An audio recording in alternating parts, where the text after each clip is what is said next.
Hey guys, in today's video I have a Panda palette update. It's time to do an update before the year ends, and I think I'll do my last update and kind of finale will be maybe beginning of January or something like that. I have been working on the Lorac palette, and this is the Lorac Pro, and the Becca x Chrissy Teagan palette. This is a face palette. It has a bronzer, a blush, and 2 highlights. This is just an eyeshadow palette.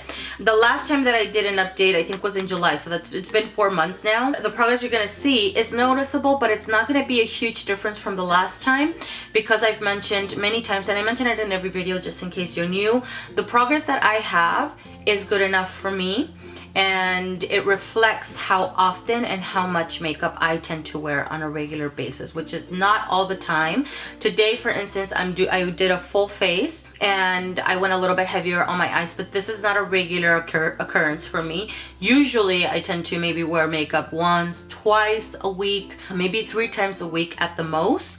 Sometimes I'll skip weeks at a time. I think in the summer I mentioned I went an entire month without wearing any kind of makeup just because it was too hot. And you guys will be able to see that in my progress. So I have the Lorac and the Becca x Chrissy Teagan palette. We'll get into this one first. I have little progress on this guy compared to the last time, but there is noticeable progress. So in my last update, I had pan on cream, taupe, this guy right here, and let's see, this espresso, so this dark one right here. I also had a pan on gold because I focused on this guy during the summer.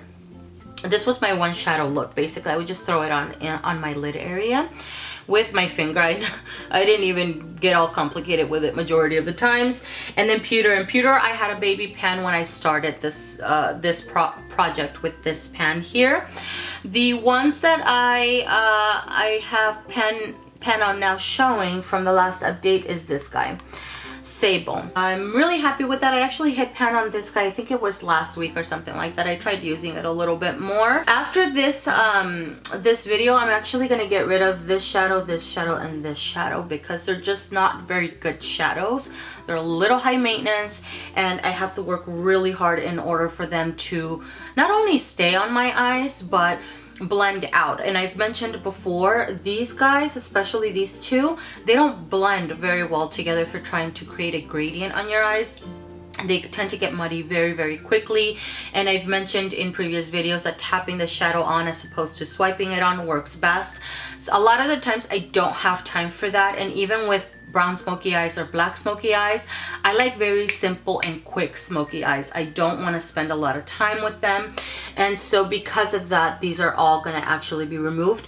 The black one specifically is probably my least favorite of them all, because compared to the last update, this guy, I deepened up the pan because I do use it to maybe create a little liner. That's pretty much what I tend to focus on with this shadow, is just to create a little liner here on the edge. But the problem with it is that it falls all over my face. Even after, like during the day, I blink and the shadow's on my face basically, which creates a bit of a mess. I've tried wetting it, and even with that, it keeps falling on my face throughout the day. So it's a bit of a messy shadow, and one that for me just doesn't work very well. Espresso and Sable, for instance, they tend to wear off as the day goes on, and that could be because the shadows are very, very old. For me, these just don't stick to my eyes very well. It ends up looking like a patchy mess, which is just not the look that I'm going for. I think I deepened up the pan in Champagne. I'll have a before and after picture for you guys to see. A little bit of light bronze. Light bronze is not my favorite. It's a little bit too light for my liking. And even using these and wetting them to create a little spotlight, they tend to look a little dry and ashy even if I wet them. You can see certain shadows that have the taupe and pewter, they have the most wear, because these are the shadows that I tend to reach for every time that I do my eye look. They're probably, this one in particular is my favorite shadow of the entire palette. I think it's really, really beautiful. Taupe I've grown to like a lot, especially pairing it up with pewter, and then even mauve, and then this light pink one lightly, not very much. The one that I tend to reach for the most is cream, and you can see compared to my last update that I have expanded it a little bit, and it's not a big difference because every time I reach for it I grab the smallest amount because it's a very light shadow and it tends to look a little ashy on me, and I'll put it on under the arch of the brow majority of the times, or the inner corner, just to create a little bit of a highlight there and really blend it in. So the shadows that I tend to reach for on a day-to-day basis is taupe. I'll throw that one in the crease a lot of the times, which actually I tend to use it with as of late, the last maybe 3 weeks or so. This has been my eye look every time. I get this Revlon Color Stay Cream eyeshadow in 720. This is in chocolate. Look at that. That's so beautiful. I bought this maybe a month ago, and I have a really good dip because I've been so in love with this cream shadow, and it's just, it goes so well with this palette. It goes so well with taupe. It goes so well with pewter in general. I think it just creates a very simple but very beautiful eye look. So a lot of the times what I'll do is put this cream base on and then grab taupe, throw it in the crease and build it up very, very well, and even above the crease. And then I'll grab pewter and put that guy, so this guy, put it all over the lid, dry, and then I'll wet it and just add it into the center, so it creates a little bit of a spotlight with the same shadow, but it looks a little bit more blingy because it's wet. So it almost looks like you have two different eyeshadows on. It just, oh God, it looks so, so pretty, and it's super effortless, and it's very, very easy. And then I'll grab a little bit of cream and put it in under the arch of the brow. Today I don't have cream on. Let's see, the eyeshadow that I have on right now, I have on, I didn't use this cream base, actually I used a different cream base. I had my primer on, which is a Wet n Wild primer, and then I put taupe in the crease, built it up, and then blended it above the crease. I then grabbed this guy, which is in my year-long project. This is the Chanel Silver Pink. This guy I try to revive a couple of times because it's so dang dry, and I use the Inglot Duraline, by the way. Usually 1 or 2 drops of this into a cream shadow will revive it. This guy takes like 20 drops basically in order to get it to smooth out a little bit and apply a little bit creamier. These just dry a lot faster than the Maybelline Color Tattoos. This guy I'm new to it, so I don't know how fast they dry out, but these dry out very, very quickly, because I've had some of my Maybelline Color Tattoos for a couple of years.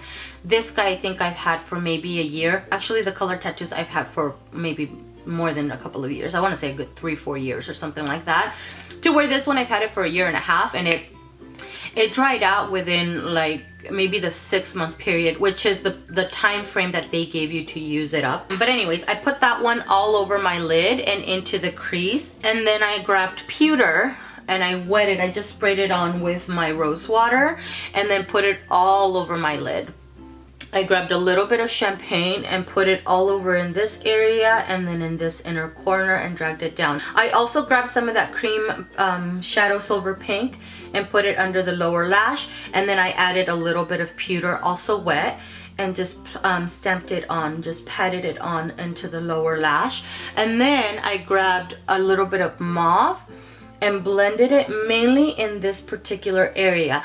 Last minute, I actually added deep purple, this guy, which ends up looking a little black. It doesn't even look purple on me, but it still looks really pretty, and just added a little bit in this outer corner, and then grabbed a little bit more mauve just to help blend it out a little bit. And I love this eye look. I think it looks really pretty. Let's see. I think it looks really, really nice. It doesn't look messy. I didn't have any issues with a lot of fallout. I just made sure to be really, really careful with it, and I like the turnout. I also put actually a little bit of champagne, a dash, right in the arch right here, and then a little bit of light pink, more in this area. So I use, let's see, 1, 2, 3, 4, 5, 6, 7 eyeshadows out of this palette today. And I love the way that it worked out. I think it's really, really pretty. I have the Becca times Chrissy Teagan palette, which is my face palette. Wow, this update's gonna be a little bit longer than I anticipated. So major progress from my last update, because I finally hit pan on this guy. I mentioned, I think it was in my on my Instagram stories, at 8 months I finally had hit baby pan. 8 months it took me, and I wear bronzer and complexion products on a regular, because majority of the times when I do my makeup, it's even if I don't do my eyeshadow, I always do my complexion, or I try to, although I don't do it as often either, just because it's just not my, like I said, I don't wear makeup as often, but I wear face makeup more than I do eye makeup, basically. So the difference, major difference from my last update is gonna be the bronzer. I didn't have pan, I had a good dip going on, and I hit pan and expanded it. And I've mentioned before, I love this bronzer so much. Let me actually show you guys a close-up, because it's pretty, you see that? It's pretty flattened out in this particular area. You could still see the little heart engravement, but then I have a really nice dip going on the little highlight. Can you see that? And I have a slight dent into the blush. Right now, because it's now fall, I do tend to put this guy on paired up with a blush that I have in my year-long project, which is Your Love is King from Too Faced. If you guys follow me or my projects in general, then you'll be familiar with that. It's more of a mauve, rosy pink, and I tend to pair it up with this guy because it's just a little bit brighter. I did use it quite a bit during the summer, but now because it's getting a little bit cooler and you know it's the fall winter months and stuff, I'm pairing it up with this guy and kind of almost using it as a topper over the Your Love is King, or sometimes I'll do Your Love is King here and then use this guy to kind of blend it up to the back of the cheeks or something like that. These two highlights are not some that I planned on finishing even when I started this project, because I don't wear highlight, although I wear it regularly and I wear complexion products regularly. I go very lightly. I don't like anything too intense. This looks a little intense right now and I only added the smallest amount. This is as intense as I like to go. Majority of the times I lightly grace it on my skin because I don't like the very loud highlight. I like something a little bit more natural for day to day. I'm hoping to finish out this bronzer this year and just continue to wear down these three guys here. I love this palette in general. When I go out of town in December, because we're taking a holiday vacation, I'm going to be taking this guy with me and I'm going to be taking this guy with me, and I'll probably take a couple other items like these two right here, the silver pink from Chanel, because I'll use it as a base for pewter, and this guy, although it's not in a year-long project or any kind of project in general, I freaking love this product so much. It's so beautiful and it's matte. It has no shimmer or anything, which is exactly what I love about it. The goal for my Pan That palette is going to be hopefully to try to wear down pewter. If I can finish at least half of it by the end of the year, I will be completely content, or just kind of expand it maybe to the edges, because I have been wearing it quite a bit every time that I do my makeup. Let's see, I would like to also wear down taupe. And because right now we're in the cooler months, I would like to use these. These I took a break from during the summer months. I did use them once or twice, but I didn't really focus on them. So these guys, I would like to just kind of deepen the shadow down a little bit more, and then same thing with light pink and mauve. I think realistically this palette is probably going to take me 2-3 years to finish the shadows that I actually enjoy using, and after this video I'm gonna just remove these guys because like I said, they're just not my favorite. They're not good quality. I may actually even take out white and take out this nude one because I just don't use it, and even wetting it, it's a little bit powdered, it's a little bit ashy. I think that's my biggest complaint with this palette. Although pigmented, it is a little bit patchy and it gets a little bit ashy, and you carefully have to apply them and kind of take your time, which a lot of the times when I do my makeup, I don't tend to take my time because it's just not my lifestyle does not call for that. So okay, that is everything for this video, guys. Thank you so much for watching. I do have on this eyeliner, which is Voodoo from Urban Decay, as a lip liner today. That's the way that I've been using it. That's in my year-long project, by the way. And I have the Liv lipstick from Nars, which I adore. And I made a video on my favorite lipsticks for fall and winter, so I'll make sure to link that up in the cards, and I'll also link up my last update up in the cards for you guys to check out. Thank you for watching, and I'll see you guys in the next one. Bye.